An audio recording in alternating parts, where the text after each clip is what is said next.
You're watching Eye on Africa here on France 24. I'm Julia Kim, and these are the headlines on the continent. The hopes of the Rainbow Nation rest on the Springboks as South Africa takes on England in the final of the Rugby World Cup. Algerians call for a second revolution as protests stretch into the night. Demonstrators coinciding with the 65th anniversary of the start of Algeria's War of Independence from France. And Ethiopia is still in shock after a wave of chaotic violence kills 78 people across the Oromia region. Our reporters went to meet some of the victims. But first, South Africa will face England for the Rugby World Cup final this Saturday. In a repeat of the 2007 final, the Springboks are hoping to be crowned champions for a third time. But even without lifting the trophy, South Africa has already made history after appointing its first black captain, Siya Kolisi. Kolisi's side will be cheered on by President Cyril Ramaphosa, who arrived in Japan today for the final in Yokohama Stadium. Meanwhile, back at home, many are hoping for a much-needed morale boost in a nation dealing with rampant unemployment, corruption and poverty. Shelley Sitbon has more. South African rugby fans are pretty confident the Springboks can bring home the World Cup, especially those gathered in Johannesburg's Mandela Square. We know that you want to bring the cup home. The confidence in the guys is so amazing. Our country needs this. Come on, bring it home, boys. Come on. Yes, and we believe in you. We know you can do it. We're standing with you together. For South Africans, rugby is not just any sport. Once played just by white athletes, it symbolized the racist apartheid system. But late President and freedom fighter Nelson Mandela turned that around and made it a symbol of reconciliation. 24 years after the team's first post-apartheid victory, half of the players aren't white, and they see their diversity as a strength. It will be huge to show that us as a country, no matter where we come from, that we can buy into one plan and we can achieve our goal. So that's how important it will be for us as a team and the country. Because the team has players from all parts of society. Captain Siya Kolisi was born in tough poverty. Seeing him leading the Springboks this far is a strong symbol in a country in need of good news as it struggles with a high crime rate, unemployment, and economic woes. Well, France 24's Aisha Ismail is rather fittingly in the town of Springbok, north of Cape Town for us. Aisha, tell us what's the atmosphere like over there right now?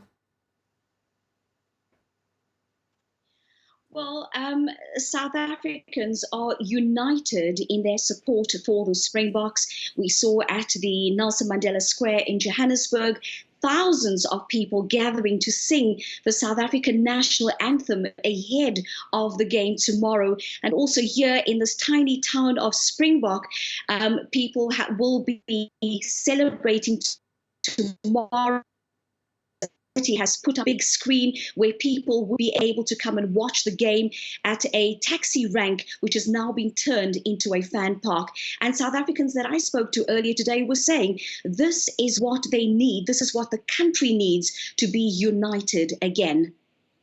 Now, a lot of credit and adulation for Captain Siya Kolisi, who's also been labelled the standard bearer for the Rainbow Nation. But then at the same time, his team's image has been somewhat tarnished by a racism row. Tell us more.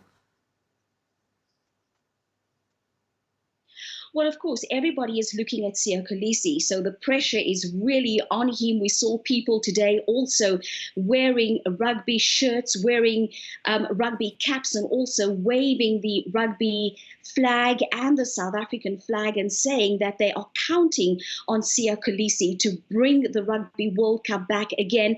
But as you say, at the same time, there's a dark cloud hanging over one of the senior rugby members called Eben Etzebeth, who is accused of racially abusing people of mixed race. And this happened 2 months ago, or allegedly happened in the coastal town called Langebaan in the Western Cape.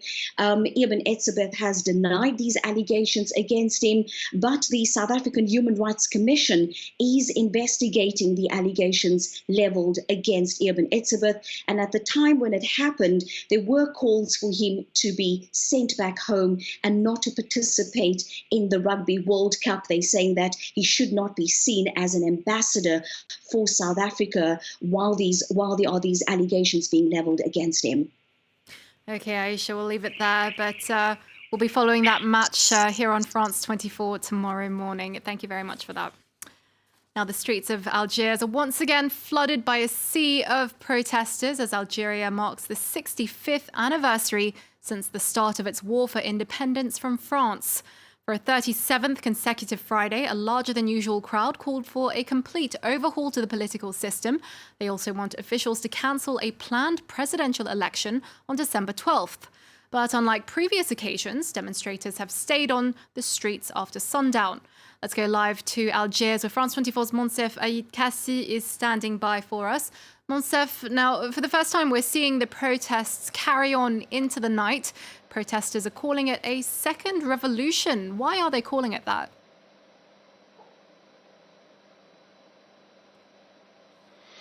Because it's like how they describe it, something very new and special to express themselves and to ask about freedom so massively. So they want to remember all what happened in 1954. So this is why they call it like that. And now they are trying to make understand the current system that the protesters don't want the system, this system who belongs according to them to the former President Abdelaziz Bouteflika. So they want independence, and this date is the occasion for them to express it.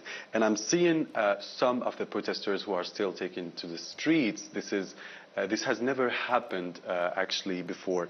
And this 37th Friday was to make, when I was saying that this has never happened before, I was talking about taken to the streets by night.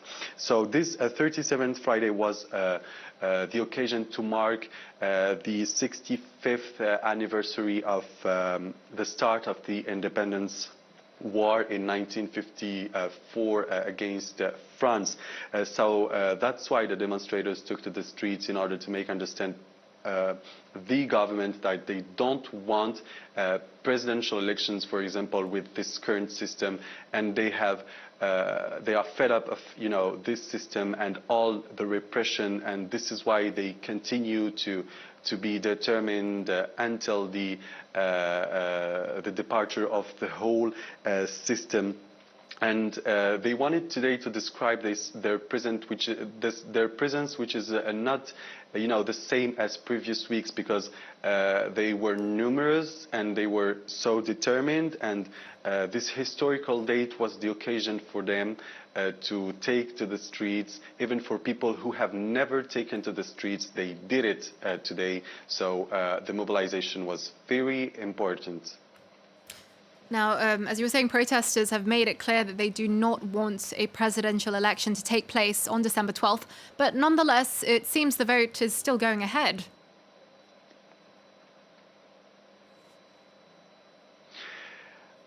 Absolutely. Well, the presidential elections will be held on December 12, and the candidates are ready. They must be like 22 candidates. But when we ask this question to the protesters, do they want presidential elections?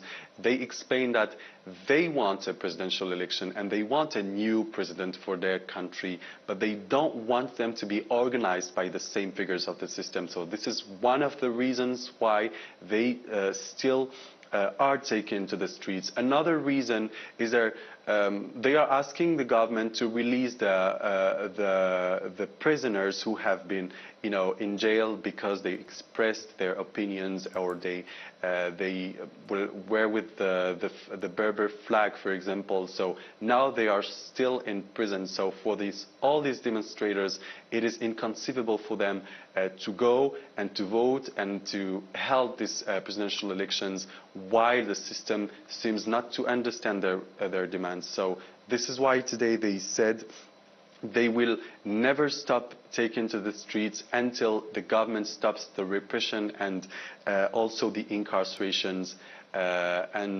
This is why they don't want the presidential elections. Okay, Monsef, thank you very much for that. Monsef Aid Kassi there reporting to us from Algiers.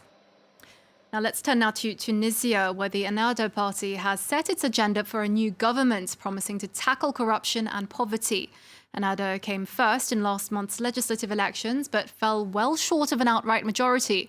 It must now cobble together a coalition government, but it's refused to form an alliance with second place Kalb Tunes. Ennahda has also ruled out the party of staunch anti-Islamist Abiy Moussi.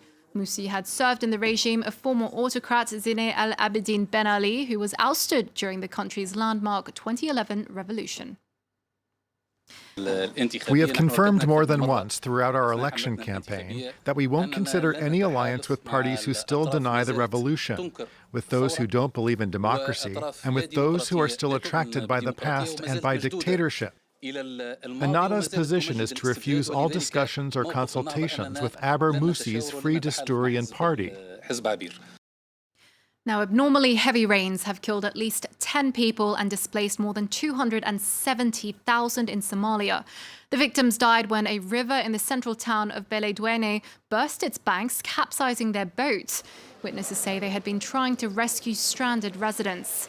Now, similar destructive downpours have been seen in other East African nations, including South Sudan, Kenya, Ethiopia and Tanzania. In total, some 1 million people have been displaced across the region. Scientists say rising sea temperatures have supercharged the Indian Ocean dipole, a climate system that's at its strongest point in over 10 years. The violent downpours are predicted to worsen this month. And finally, Ethiopians are still reeling from the chaotic wave of violence that killed 78 people across the Oromia region. The area is home to the country's largest ethnic group, the Oromos. Last week, protests there erupted after a prominent activist, Jawa Mohammed, claimed security forces had tried to attack him. Mohammed accused fellow Oromo and centrist Prime Minister Abiy Ahmed of a slide back into authoritarianism. Natalie Tissot brings us this report from Adama, the largest city in the region. These women are mourning their brother, 40-year-old Ayele, a street vendor who was killed last Thursday during clashes between the population here. A group of people, we know very well what group, came to disrupt their business and then hit with sticks. They killed him. It's obvious that it was those groups called Kiro who were against the government. The Kiro are young Oromo activists who helped bring Abiy Ahmed to power, but today they're increasingly critical of the PM, who they say hasn't done enough for their people. They're blamed by other communities for fomenting unrest, but deny the violence and say they also have victims in their ranks. This activist denounces the so-called propaganda of Amhara nationalists, a community derived from the former ruling class of the Ethiopian Empire. They accuse us because they want to present us as a destructive force, to scold and smear the name of the Kiro. That's why they say all these things. They want us to seem responsible for violence, even though they are the perpetrators. It's difficult to say who's really responsible. Mukhtar didn't know his attackers. He was working as a radio journalist when a group attacked him, believing he worked for Oromo Public Media. They stole me here around. They stole me at my back. Just I'm in the middle. I'm on the ground. Everyone, they stole me. They stole me. I think their plan was to kill me. Nearly 50 people attacked him. Like many witnesses, he mentioned the slow police response to the scene. In Adama, 16 people have been killed and around 100 others were arrested. For now, all seems calm, but the cosmopolitan city is left reeling from the unprecedented violence. Well, that's all from me. There's more news coming up. Stay tuned.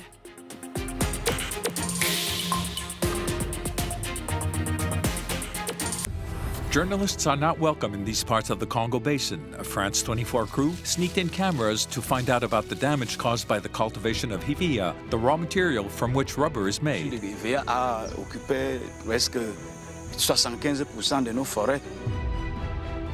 Land is grabbed at the expense of the local pygmy population, depriving of their home the primal forest. Satellite photos show the extent of the environmental crisis. La forêt est leur vie et vraiment leur existence est menacée. International pressure is mounting on the rubber business and its affiliates in these parts. Reporters on France 24 and France24.com.